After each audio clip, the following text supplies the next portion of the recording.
ഇന്ന് തന്നെ ഡൗൺലോഡ് ചെയ്യൂ. കാണൂ നിങ്ങളുടെ ഫേവറേറ്റ് ഷോസ്. കുറച്ചു നാളത്തേക്കെങ്കിലും സാറിന് നല്ല റെസ്റ്റ് കൂടിയേ പറ്റൂ. സാറിനെ പോലുള്ള ഭരണാധികാരികളെ ഈ നാടിന് ആവശ്യമാണ്. ആ സ്നേഹം കൊണ്ട് മാത്രം പറയുന്നതാ. സാർ ദയവായിട്ട് ഇത് കേൾക്കണം. ഡോക്ടർ ഇങ്ങനെ റിക്വസ്റ്റ് ചെയ്യേണ്ട കാര്യമൊന്നുമില്ല. ട്രീറ്റ്മെന്റ് എനിക്കല്ലേ ഡോക്ടർ, ഞാനല്ലേ ഡോക്ടറോട് അപേക്ഷിക്കേണ്ടത്. സാറിന്റെ രോഗത്തെ ഒട്ടും സീരിയസ് ആയിട്ട് കാണുന്നില്ല. അതാ ഞാൻ പറയുന്നത്. സാറിന് എനിക്ക് വ്യക്തിപരമായിട്ട് വലിയ ഇഷ്ടമാ. റിക്വസ്റ്റ് ചെയ്യുമ്പോ അതുകൂടി ഉണ്ടെന്ന് കരുതിക്കോളൂ.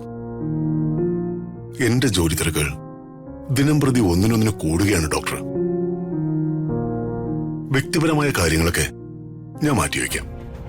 പക്ഷേ ഔദ്യോഗികമായ കാര്യങ്ങൾ എങ്ങനെയാ മാറ്റിവെക്കുന്നത് ഡോക്ടർ? ഇനി എല്ലാ കാര്യങ്ങളും ഇറക്കി വെച്ച് മാറിക്കൊടുക്കാന്ന് വെച്ചാൽ ഒരു ആപത്ത് ഞാൻ മുന്നിൽ കാണുന്നുണ്ട് ഡോക്ടർ.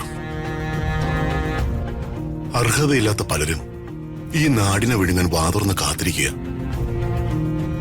ഈ ദുഷ്ടന്മാരുടെ മുമ്പിലേക്ക് ജനങ്ങളെ വിട്ടോടിക്കേണ്ടി വരില്ലേ എന്നൊരു പേടി. എനിക്ക് പറയാനുള്ളത് ഞാൻ പറഞ്ഞു. ട്രീറ്റ്മെന്റിന് സാറ് സമയം കണ്ടെത്തിയേ പറ്റൂ. മെഡിസിൻ കഴിക്കുന്നതുകൊണ്ട് തൽക്കാലം പ്രശ്നങ്ങളൊന്നും ഇല്ലെങ്കിലും മുന്നോട്ട് പോകുമ്പോ സ്ഥിതിഗതികൾ വഷളായേക്കാം. സാർ സൂക്ഷിക്കണം. ശരി ഡോക്ടർ.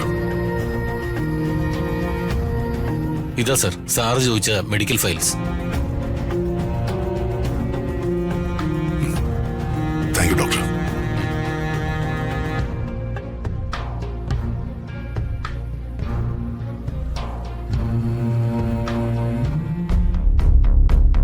അല്ല, എല്ലാ പ്രശ്നങ്ങളും തീർന്ന് അവര് കുടുംബജീവിതം തുടങ്ങിയിട്ടുണ്ടെങ്കിൽ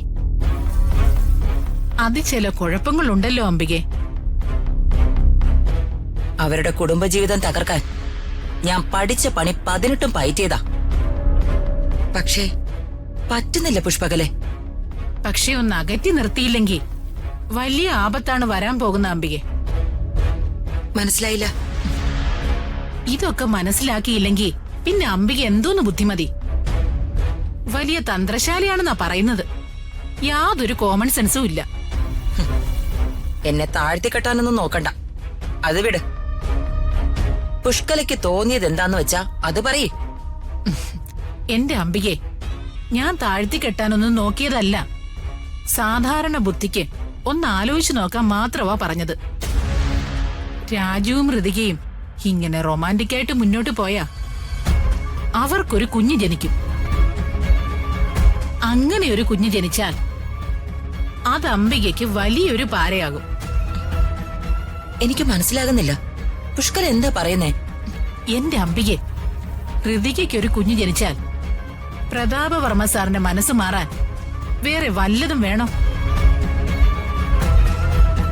അങ്ങേർക്കൊരു പേരക്കുട്ടി ജനിക്കുകയല്ലേ, മൂപ്പരപ്പൂപ്പനാവുകയല്ലേ. മകൾക്കൊരു കുട്ടി ജനിച്ചാൽ ഒരപ്പൂപ്പനുണ്ടാകുന്ന വാത്സല്യം പറഞ്ഞറിയിക്കാൻ പാടാ. പിന്നെ പ്രതാപവർമ്മ സാറ് അംബികയുടെ കൈവിട്ടു പോവും. അതാകും അവസ്ഥ.